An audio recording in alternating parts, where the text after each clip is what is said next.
Types of matrices मधलं 13 type आहे determinant of a matrix. तर एखाद्या मॅट्रिक्सचं डिटर्मिनंट घ्यायचं असेल तर तो मॅट्रिक्स हा कसा असला पाहिजे, तर स्क्वेअर मॅट्रिक्सच असला पाहिजे. म्हणजे number of rose and number of columns हे सेम असले पाहिजे, इक्वल असले पाहिजे. If A is a matrix equal to Aij, where order of this matrix is n, because number of rows and number of columns are same, n. आता इथे example दिले, A is a matrix, it is a square matrix because number of rows and number of columns are same. 2. Number of rows, first row, second row, and number of column, first column, second column.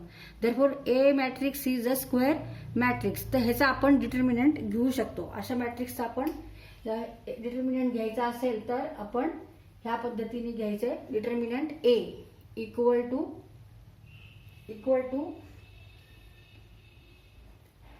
1, 3, -5 and 4. आता इथे हा square bracket होता, इथे आपण फक्त vertical bar काढलेले. आणि matrix आपण कशाने दाखवतो, तर स्क्वेअर ब्रॅकेट किंवा राऊंड ब्रॅकेट मध्ये आपण मॅट्रिक्स दाखवत असतो. पण डिटर्मिनंट आपण असा व्हर्टिकल बार घेऊन आपण तो डिनोट करत असतो, शो करत असतो. तर इथे determinant of matrix A equal to 1, 3, -5, 4. तर ह्याची काहीतरी व्हॅल्यू निघू शकते. तर ह्याची व्हॅल्यू काढण्यासाठी आपण काय करतो, इथे take cross multiplication and subtract.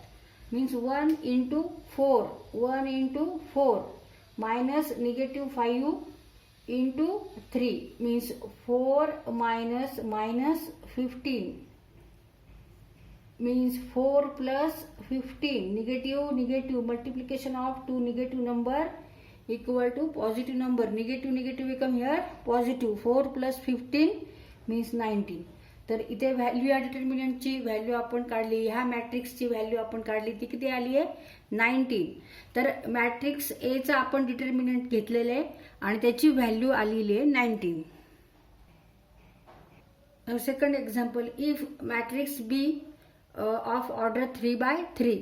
Matrix B is a square matrix and order of this matrix is 3/3. 3 rows and 3 columns. First row, second row and third row. First column, second column and third column. Now determinant of matrix B is determinant of B. Take here vertical bar and write elements as it is.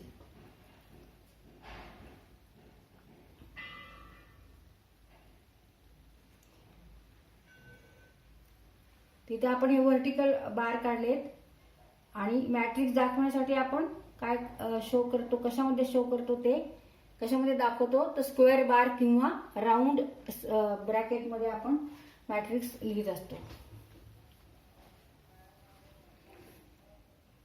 आता इथे सुद्धा आपण expansion formula वापरून matrix बी ची value काढू शकतो.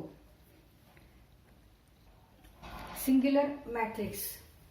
Singular matrix is a square matrix, always a square matrix, and when we take determinant of matrix, then value of that matrix is equal to 0, then that matrix is called singular matrix. जेव्हा त्याची value 0 जर येत असेल, डिटर्मिनंटची value जर 0 येत असेल तर आपण त्याला काय म्हणणार, सिंग्युलर मॅट्रिक्स. आणि अदरवाइज जर 0 येत नसेल तर आपण त्याला म्हणणार नॉन सिंग्युलर मॅट्रिक्स. आता example given, matrix A is a square matrix and also it is a singular matrix because determinant of matrix A is equal to 0. तर इथे A हा मॅट्रिक्स आहे, या मॅट्रिक्स मध्ये कोणते एलिमेंट्स आहे, 6, 3, 8, 4 आणि ऑर्डर काय आहे याची 2/2, 2 रोज अँड 2 कॉलम्स.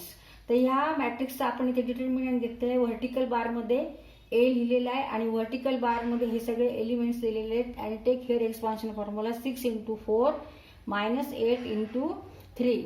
मग 6 into 4 24, 8 into 3 24, 24 minus 24 0. Determinant of matrix A equal to 0. Therefore A is a singular matrix.